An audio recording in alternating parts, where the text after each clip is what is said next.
World of Tanks BZ-166. This vehicle is the BZ-166. It's a Chinese Tier 8 heavy tank. And I am going to be reviewing this. It's a good tank. The main problem is the lower plate is on the weaker side and it's slow. The big disadvantage is that it's slow.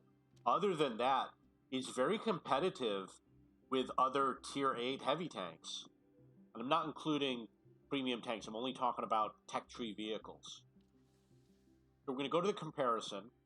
See, the damage it does is 420. That's really good. It's 30% greater or double what a lot of these other tanks are doing. The average, I'm sorry, I got to drink water.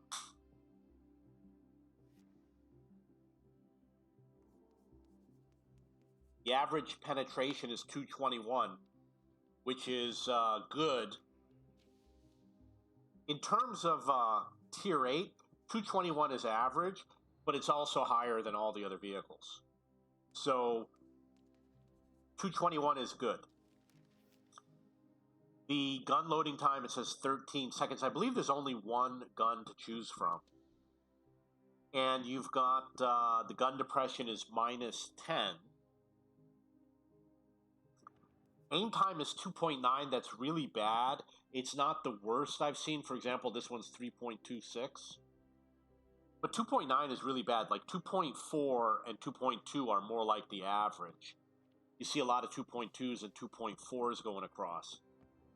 So the 2.9 is really bad, but the reason why is because it does a lot of damage. You know, that's how they balance the vehicle. It does a lot of damage, so it takes longer to aim. The dispersion is 0.39. That's also bad. It's one of the worst ones. You see the worst here is 0.44. But 0.39 is bad. 0.33 is good. And then hit points, same as everything else. The hull armor, the lower plate is 140, which is average, but it's kind of low. The turret armor is 270, which is really, really good. It's not the absolute best for Tier 8, but, you know, out of possibly 20 or 30 or 40 Tier 8 heavy tanks, it's got to be in the top 5. So the turret armor is better than virtually every other heavy tank. And then we've got the engine power stock is 550, nothing special about that. The top speed is only 30, that's very low. It's not the lowest. The super heavies are only 20, but it's pretty much going to be the slowest heavy tank.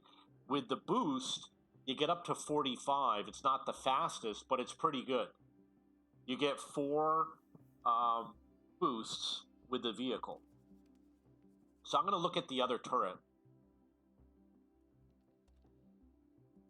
here. Wow, look at that. The front is 300. That's Tier 10 and Tier 9 level armor. So you definitely want to upgrade your turret as quickly as possible, because that 300 is going to protect you. And look at that, the upgraded engine is only 770. There's really nothing special about that. Kind of average. So in terms of the vehicle, it's an average vehicle, but good average.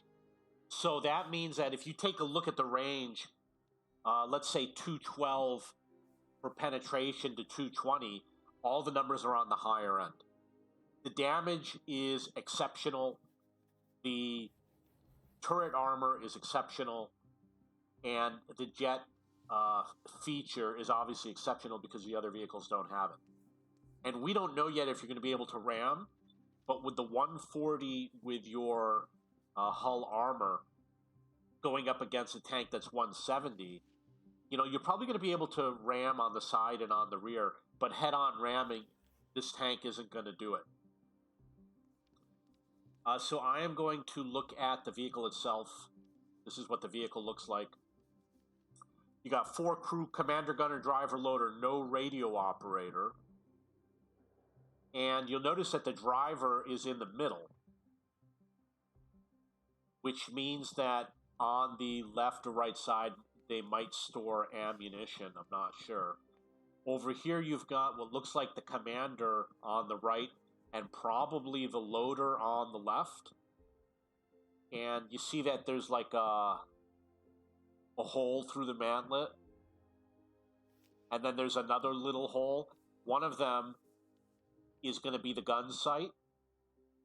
And the other one might be, this looks like a gun sight over here, but it might not be. It's probably a gun sight, but then the gunner would have to sit over here.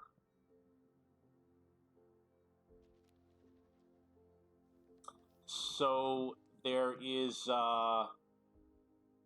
looks like if they play pool, they got some cue sticks. I believe that this is probably to put under the track in case they get stuck. So you've got the boosters. They all fire at the same time. Got some extra tracks, tow hook. This is a hatch. Maybe they put ammunition through that hatch.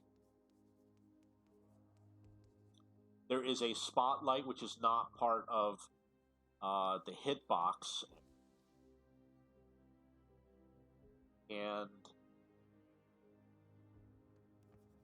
that is it. That's all the interesting things I see about this vehicle. We got some tools on the front. So I would say this is a good vehicle. I would definitely recommend it, and I definitely recommend it over the other Chinese heavy tanks. In China, you have the BZ-166 and the 110. I would definitely go with the BZ-166. I prefer the BZ line instead of the WZ line. The BZ-75 is probably better than the WZ-111. The penetration is better and the armor is better. Now remember, the Chinese tanks do set on fire easily when shot from the front. So you're probably going to want any sort of equipment that reduces the chance of fire, and you're going to want crew skills that reduce the chance of fire, such as the one about the driver with the engine compartment. Okay, so that's the BZ-166. I think you're going to like this tank. If you have any questions or comments, please post below.